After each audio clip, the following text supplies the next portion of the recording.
ফজরের নামাজ মোট 4 রাকাত, সেখানে সুন্নত 2 রাকাত এবং ফরজ 2 রাকাত। এই দুবারে মোট 4 রাকাত নামাজ পড়তে হয়। এবারে দেখব জোহরের নামাজ। জোহরের নামাজ মোট 12 রাকাত, সেখানে প্রথমবারে পড়তে হয় 4 রাকাত সুন্নত, তারপরে 4 রাকাত ফরজ, তারপরে হচ্ছে 2 রাকাত সুন্নত এবং সবশেষে 2 রাকাত নফল। এই 4 বারে মোট 12 রাকাত নামাজ পড়তে হয়। আসরের নামাজ হচ্ছে মোট 8 রাকাত, প্রথমে সুন্নত 4 রাকাত, তারপরে ফরজ 4 রাকাত। এই 2 বারে মোট 8 রাকাত নামাজ আসরের।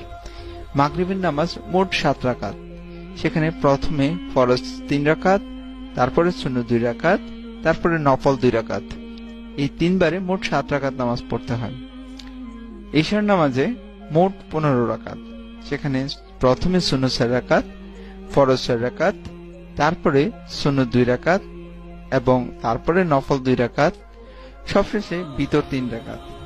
এই মোট 15 রাকাত নামাজ পড়তে হয় 5 বারে।